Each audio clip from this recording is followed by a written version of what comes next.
all the dignitaries on the dais, off the dais, my dear faculty members, graduating students, their parents, ladies and gentlemen. Greetings to all of you, and my address is especially to those in those red sashes. This is the last time that probably I am addressing you officially. The first time officially was when you got inducted into architecture in the first year. There is a misconception these days that our profession doesn't pay much and that you don't get salaries, you don't get good jobs. But that's a misconception because there's a difference between profession and a business. Time restrictions are there, so I will not be able to probably explain you what is the difference between a profession and a business. But the investment that is going into this country, the entire budget that is going to develop this country, 48% is in the infrastructure sector at the moment. And we are all directly involved with the infrastructure sector as architects, as planners and future leaders of the country. So you have to have the ability and the knack to delve into this 48% of the investment that is going into the country to your advantage. And to your advantage means advantage of the society, advantage of the profession, fraternity, and then your own country. I'm going to share something with you which I realized much later in life, and had I come across this knowledge and the revelation earlier in life, my life would have been a little more meaningful for myself and for my fellow citizens as well.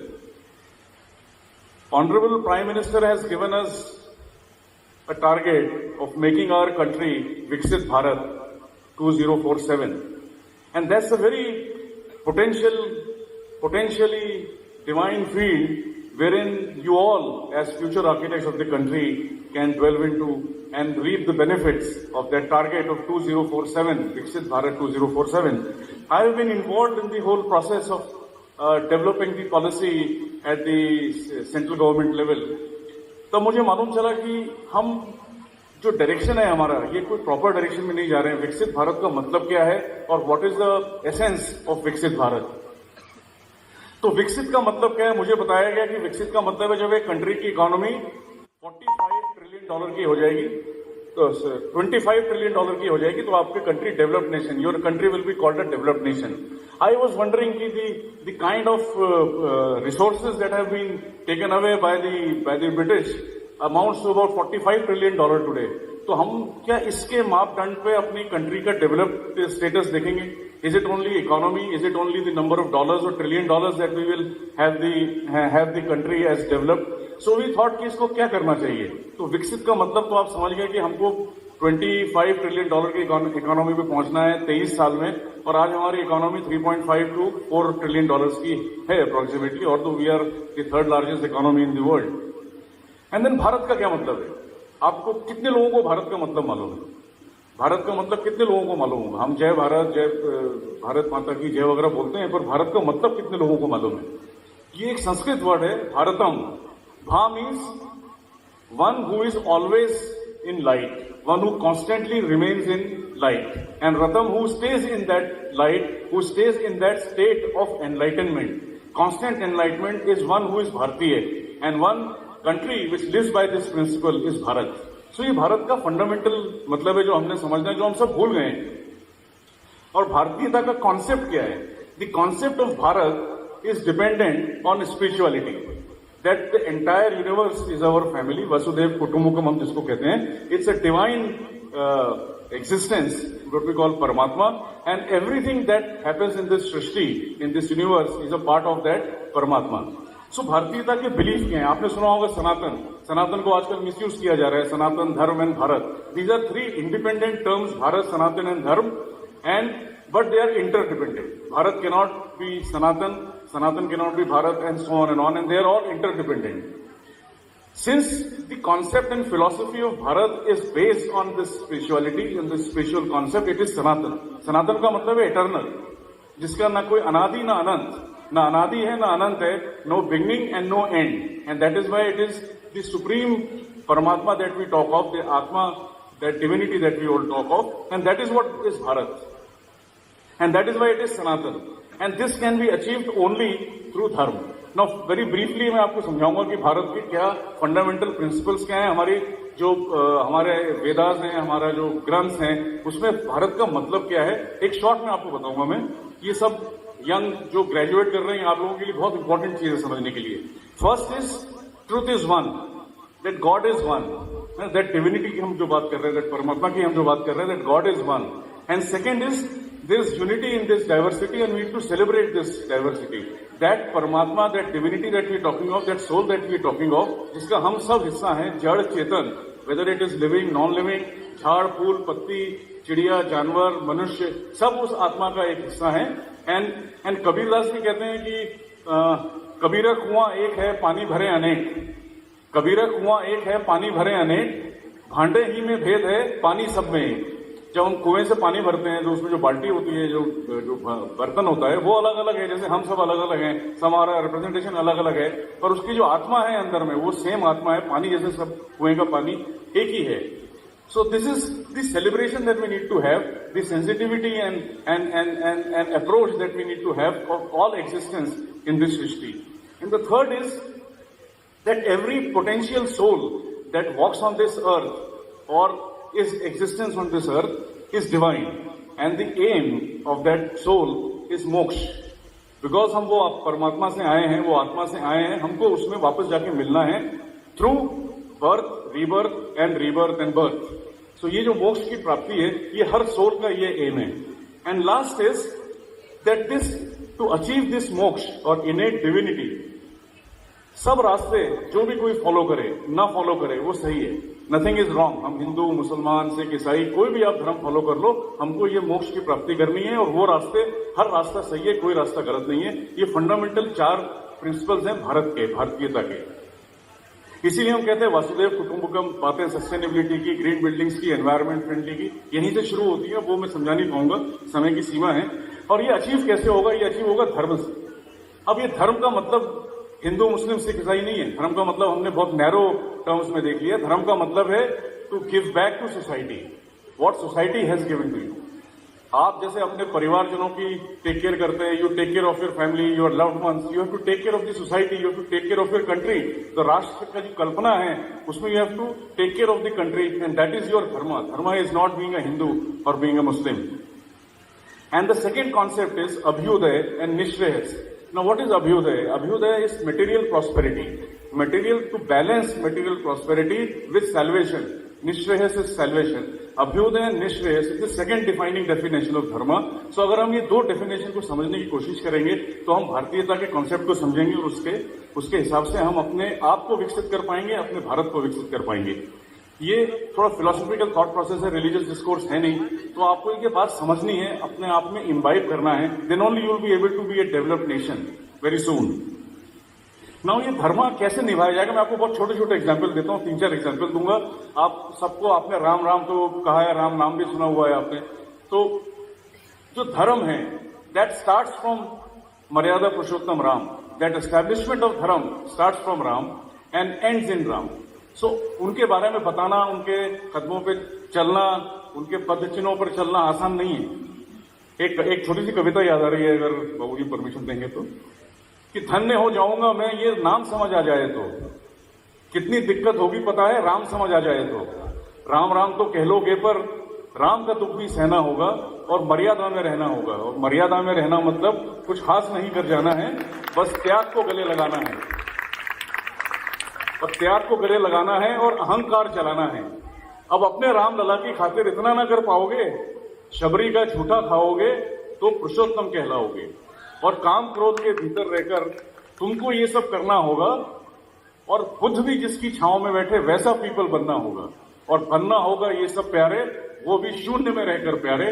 तभी तुमको पता चलेगा कितने अद्भुत राम हमारे, कितने अद्भुत राम हमारे. तो ये शून्य में रहकर करना है हमको, शून्य में, unconditional, not conditioned bye anyone, not conditioned by anyone, with your own thought process. You have to introspect and find out from inside what is right and what is wrong for you. तो ये बात तो होगी भगवान राम की। अब लक्ष्मण की, लक्ष्मण को वनवास नहीं मिला था, लक्ष्मण को वनवास नहीं मिला था सिर्फ 2 मिनट और। तो पर उन्होंने 14 साल अपनी पत्नी की युवावस्था में उर्मिला के साथ नहीं रहे, उनसे जुदा रहे, क्योंकि वो अपने भैया और भाभी की रक्षा करनी थी, उनके साथ जाना था। जो आदमी 14 साल रात को सोया ना हो, क्योंकि उनको ये जो उनका जो धर्म निभाया लक्ष्मण ने, आस्था, निष्ठा, प्रेम, प्रतिबद्धता और लगन का जो धर्म निभाया, वो धर्म हमको निभाना है। और सीता 3 लोक की जननी, 3 लोक की स्वामिनी, जगत जननी, एक अविश्वास पर उन्होंने अपने आप को निछावर कर दिया, धरती में समा गई। द धर्म ऑफ प्यूरिटी, दैट प्यूरिटी का धर्म हमको निभाना है। और भरत, आप सबको मालूम है जब राम को वनवास हुआ तो भरत थे नहीं अयोध्या में। जब वापस आए, जब उनको मालूम चला कि उनकी माता कैकेयी की तरफ से ये सब हुआ है, कैकेयी ने भी अपना धर्म निभाया, पर अपने स्वार्थ के लिए धर्म निभाया। और जब धर्म स्वार्थ के लिए निभाया जाता है तो धर्म नहीं रहता, वो स्वार्थी हो जाता है धर्म। It no longer remains a dharma. तो तुलसीदास, गोस्वामी तुलसीदास की एक रचना है विनय पत्रिका करके एक नामक ग्रंथ में, जिसमें तुलसीदास जी ने कहा है कि भरत कहते हैं कैकेयी को, मैं न जीऊं बिन राम, हे जननी मैं न जीऊं बिन राम, राम लखन सिया बन को गमयो, पिता गए सुरधाम, हे जननी मैं न जीऊं बिन राम। भोर होत काल भोर होत हमहू बन जइबे, यहाँ अयुद्ध में हमरो का काम, हे जननी मैं न जीऊं बिन राम। और अपनी माता को कह रहे हैं कि काल कपट कुबुद्धि तिहारी, कौन हरियो तेरो ज्ञान, हे जननी मैं न जीऊं बिन राम। तो वो जो अभ्युदय की जो मैंने बात की, उनके सामने में पूरा शासन था, पूरा राज्य था, he was to be the king of Ayodhya, पर उसके बावजूद भी उन्होंने राम के खड़ाओं रखकर शासन किया 14 साल। ये जो धर्म था जो भरत ने निभाया, balance between Abhyudaya and Nihshreyasa, is what we have to understand and learn to make our country developed country. And then एक और छोटी सी रावण की कहानी है sir, relevant to this context. Ravan ने भी अपना धर्म निभाया, महाप्रतापी, महाज्ञानी, 4 वेदों का ज्ञानी था वो, एंड शक्तिशाली, one of the richest kings in the entire universe at that time. उसने भी अपना धर्म निभाया, पर धर्म अहंकार के साथ निभाया। जब राम लंका पर वो करने जा रहे थे, युद्ध करने जा रहे थे, रघुवंश की रीत ये होती है कि आप देवों से आज्ञा लेंगे यज्ञ करके।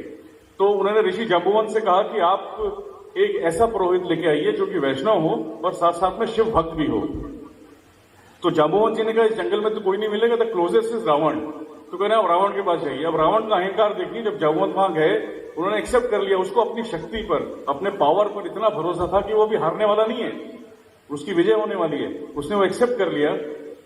जब जांबुवंत ने उनसे पूछा कि आपको क्या सामग्री लगेगी यज्ञ के लिए, तो रावण ने कहा कि जो आदमी 14 साल भटक रहा हो वन में, वो सामग्री क्या ले आएगा, सच्चे पुरोहित का धर्म है, सामग्री भी मैं लेके आऊंगा। जांबुवंत जी के जाने के बाद में उसने अपने पुत्र इंद्रजीत को बुलाया और बोला कि रथ की तैयारी करो, कल सुबह जाना है। और फिर अशोक वाटिका गए, सीता जी को बोला कि कल आपके पति यज्ञ कर रहे हैं, मेरे खिलाफ युद्ध कर रहे हैं, आप तैयार रहिएगा, ये आपकी मुक्ति सिर्फ यज्ञ के लिए रहेगी और इंद्रजीत आपको वापस लेके आएगा। यज्ञ करने पहुंचे। यज्ञ करने से पहले रावण ने राम से पूछा क्या आप विवाहित हैं? तो राम जी बोले हाँ। तो बोले अपने पत्नी को बुलाइए। तो राम बोले मेरी पत्नी को तो आप उठा के ले गए। तो उन्होंने सीता जी को आज्ञा दी कि आप आइए, आदेश दिया कि आप आइए, बैठिए। यज्ञ संपन्न हुआ। यज्ञ संपन्न होने के बाद में जब रावण जा रहा था वापस, राम जी ने पूछा कि आपकी गुरु दक्षिणा क्या होगी इस यज्ञ की। इसकी ये आदमी आप क्या दोगे मुझे दक्षिणा? 14 साल तो आप वन भटक रहे हो। कह रहे बिना दक्षिणा के तो यज्ञ संपन्न नहीं होता। तो रावण का अहंकार देखिए, रावण कह रहा है कि मैं इस सृष्टि का सबसे बड़ा शिव भक्त हूं, सबसे बड़ा शिव भक्त हूं, और शिव आपकी आराधना करते हैं, आपकी अर्चना करते हैं। तो मेरा अगर अंतिम समय कभी आता है, कभी आएगा, तो आप दोनों भाई राम और लक्ष्मण मेरे अंतिम समय में वहां पे मौजूद रहेंगे। तो ये उसकी गुरु दक्षिणा थी। जब रावण का वध हुआ, उसकी पत्नी मंदोदरी को यकीन ही नहीं हो रहा था कि रावण जैसा व्यक्ति मारा जा सकता है।